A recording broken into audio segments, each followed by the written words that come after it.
Somos CNews, somos Latinoamérica, donde está la noticia, ya estamos nosotros, cumplimos con nuestra breve pausa. Le prometí más información, vamos hasta ella. Carmen Alvarado nos llama en este momento. Carmen, contigo.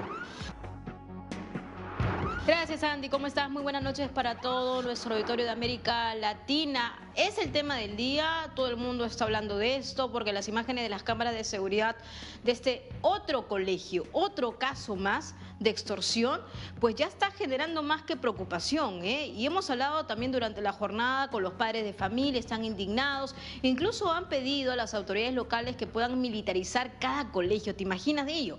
Pero bueno, en estos momentos yo tengo una voz autorizada, tengo un gran entrevistado, es el ex viceministro del Interior, Ricardo Valdés, porque tenemos que analizar, abordar este tema, pero también tenemos que hablar sobre el Tren de Aragua, que ha sido aprobada esta moción precisamente en el Congreso de la República del Perú para catalogarlo como organización terrorista. Entonces el Perú se suma a otras naciones, a otros países que han seguido también por ese camino, por ese sendero. Un placer. Doctor Valdés, ¿cómo está usted? Muy buenas noches. Buenas noches, buenas noches. A ver, vamos a empezar con estas imágenes de cámara de seguridad porque realmente es lo que más preocupa. Estamos hablando de colegios privados, incluso ni siquiera colegios acaudalados, sino pequeños negocios que tienen 20 o 30 años, donde los niños incluso de ahí, ¿no? En el barrio, ¿no? Incluso en estos lugares donde, bien sabemos, son populares, han crecido y siguen desarrollándose, ¿no? Académicamente, y ahora pues se sabe a través de estas imágenes que están siendo blanco, epicentro de artefactos explosivos. Es realmente indignante. Como muchos otros negocios, sí, ha crecido la extorsión de una manera exponencial. Del año 2023 contábamos con, en el 2021 con 2.000 denuncias, luego hemos llegado a un punto que en el año 2024 hemos tenido más de 24.000 denuncias. Entonces con eso ya nos damos una idea. Solamente en los últimos 3 años hemos juntado más de 50.000 denuncias y eso, que una denuncia de extorsión es algo muy raro. Claro. Entonces esto es solamente la punta del iceberg. Y no solamente, eso es un buen dato que usted dice, ¿no? Porque no todos denuncian en principio y segundo, cuando tú denuncias te piden algunas pruebas. No todas las denuncias son aceptadas, también en las comisarías. Exacto, ¿no? Y eso justamente ha sido la gran queja de muchas de los colegios, precisamente, donde los directores de colegios se han acercado a la comisaría a denunciar y les piden pruebas. Les piden que les alcancen algún tipo de documento, el documento extorsivo, o algo que no sé exactamente qué es. En realidad, la función de la policía es recibir la denuncia y ponerse a investigar. ¿Qué hacemos? Hay muchas cosas que se pueden hacer que no se están haciendo ahora. En realidad, por ejemplo, tenemos 50.000 denuncias, ¿verdad? Bueno, la información que contiene esas 50.000 denuncias no se está aprovechando para nada. En realidad, lo que hay que hacer es invertir en una gran base de datos con toda esa información y ahí empezar a hacer perfiles. Saber exactamente cómo operan los extorsionadores, qué modalidad de extorsión se está aplicando, a qué sector económico, en qué localidad, a qué hora, bajo qué modalidad, porque hay N tipos de extorsión, no todas son iguales. Entonces tenemos la extorsión del escopetazo, que es la carcelaria, tenemos la extorsión gubernamental que proviene de los inspectores municipales y de la Policía Nacional, entre otros, tenemos la extorsión cibernética, tenemos la extorsión de cobro y cupos, de cupos en fin, por X cosas, para todo negocio, la extorsión con explosivos, tenemos el secuestro extorsivo, o sea, y depende de la intensidad y depende de la gravedad del daño, que es lo que hace que un tipo de extorsión sea más complejo que el otro. Pero algo que es muy importante, y esto tiene que hacer con el tipo de medida, o sea, de nada va a servir que militaricemos las calles porque la extorsión no corre por la calle. No es como perseguir a un ratero que se está llevando un celular. La extorsión va por teléfono y por redes sociales. Entonces, de nada sirve que despleguemos un montón de carros, porque cuando se concreta ya no la extorsión, sino se concreta la amenaza tiene el factor sorpresa de su lado, tiene la velocidad de las motos y tiene la velocidad de los sicarios. Y eso es muy difícil de controlar, ahí sí con otro tipo de estrategias que ya también las podemos conversar en su momento. Y claro, y teniendo en cuenta que incluso en lugares muy conocidos aquí en la capital peruana, Andy, se vende base de datos completos, Andy. Tú no te puedes imaginar lo que es acercarse a esos lugares clandestinos, bueno, que realmente todo el mundo lo conoce, pero que es ilegal, que es informal, porque consiguen los datos de cualquier persona con el número de DNI y pueden sacar cualquier tipo de información. Hay un dato muy importante y por qué ha fracasado la lucha contra la extorsión. Yo los invito a que revisen la estadística del INPE. Tenemos 68 penales en el país. tenemos 98.000 presos en el país. Las cifras de presos por extorsión están en el orden de los 1.500, 1.300 y no varían. O sea, la población penal se ha disparado, la cantidad de denuncias se ha disparado y sin embargo seguimos teniendo los mismos presos por extorsión en los penales del país. Eso significa que se hacen las denuncias, pero la policía no actúa, la policía no captura, la policía está siendo desbordada por extorsión porque, insisto, no corre en la calle, la extorsión se produce, o sea, el mensaje extorsivo le va a dar por un WhatsApp, le va a dar por una llamada telefónica, no se le van a acercar necesariamente a tocarle la puerta y decirle, mire, si usted no me paga tanto, algo le va a ocurrir. Hay circunstancias así en la extorsión financiera, que es a través del crédito gota a gota.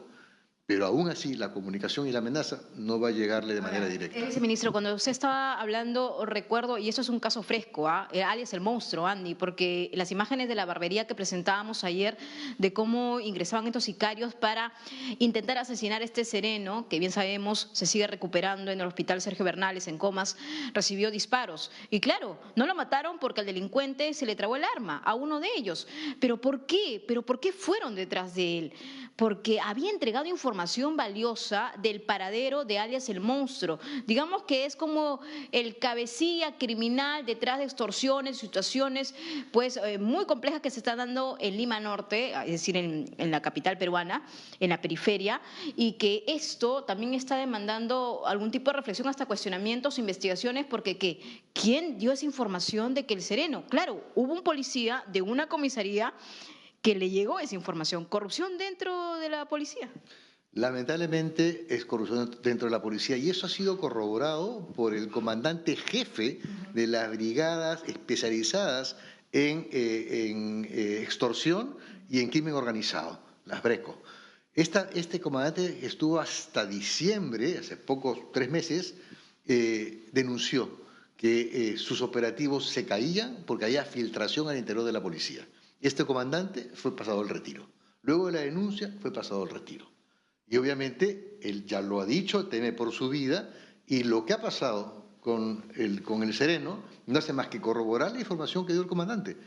Cuando este sereno se acerca para reclamar la recompensa, se entiende, y entrega la información a la comisaría, no han pasado ni siquiera 2 horas para que este sereno sea ubicado en una barbería y de ahí se ha baleado. No, increíble, increíble. Nada es casualidad y hay que un orden cronológico de los hechos. Ahora, quiero aprovechar también esta entrevista para preguntarle sobre la organización terrorista. Ahora, organización terrorista, el Tren de Aragua, ¿significa algo para usted? ¿Puede cambiar algo el escenario aquí en territorio nacional? Varias cosas significan para mí. Lo primero, yo no estoy de acuerdo con la denominación de terrorista porque eso es confundir. Una organización terrorista es aquella que quiere tomar el poder, que tiene una organización política, que quiere instaurar un Estado y que quiere cambiar la modalidad del Estado para con otra finalidad. Entonces emplean el terror para sustituir un gobierno democrático.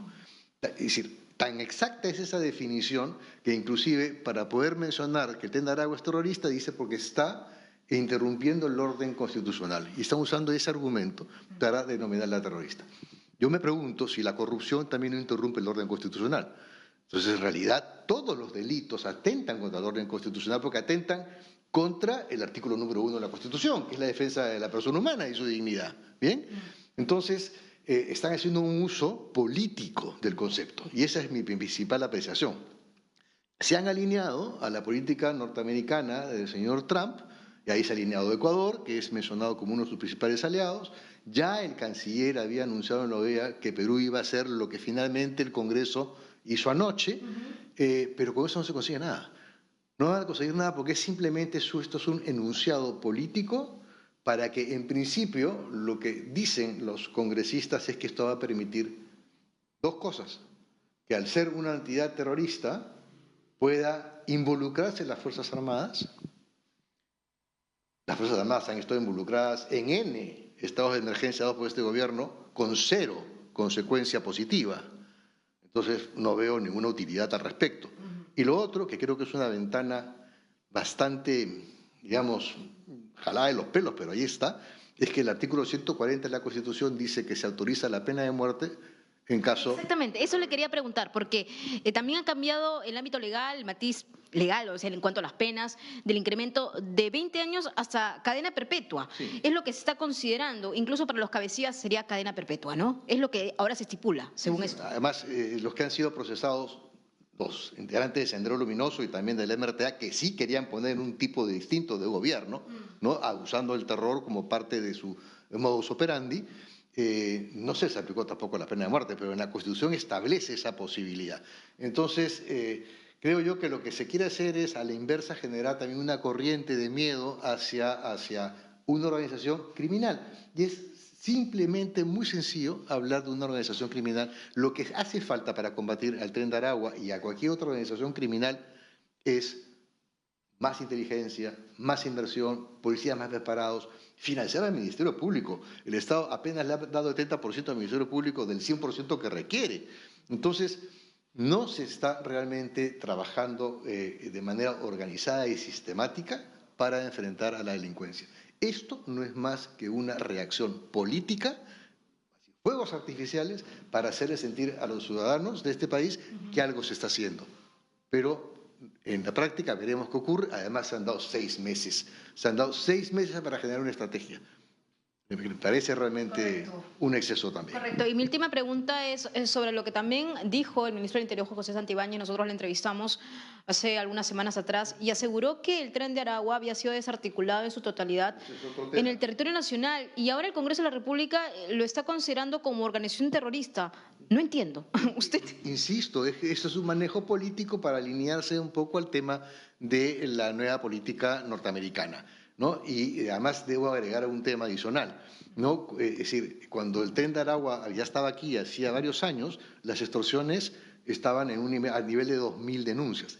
Ahora, el Tren de Aragua, junto con otras organizaciones criminales, porque se ha internacionalizado también la criminalidad en el Perú, ha cambiado el escenario, han llegado a acuerdos con la criminalidad peruana. Exactamente, y eso es lo que no se explica, porque todo el mundo habla del Tren de Aragua, pero lo cierto, Andy, es que existen facciones que se vienen derivando de otras organizaciones, que se vienen reinventando, como por ejemplo los Injertos del Norte. Bueno, es que el Tren de Aragua tiene muchos vagones, y en esos vagones todos han negociado en el territorio con los criminales peruanos y con otros extranjeros también, para poder ver cómo se manejan y cómo lucran a través de la criminalidad mejor. Entonces, en estos momentos, el Tren de Aragua, para decirlo de una manera muy sencilla, se ha licuado, está fusionado con la criminalidad peruana. Entonces, nuevamente, o sea, hay un gran desconocimiento de lo que está pasando con la criminalidad en el país, específicamente con el Tren de Aragua, y por lo tanto, la medida que han propuesto pues, no va a dar resultado. Correcto, yo le agradezco mucho por la entrevista. Andy, yo no sé si tú tengas alguna consulta en estudios, compañero. Gracias, Carmen Alvarado. Muy clara el contacto que hemos tenido con el exministro América Latina. Continúan las extorsiones, por supuesto, nosotros muy atentos a cuál será la salida más eficiente a esta lamentable situación. Tengan ambos muy buena noche.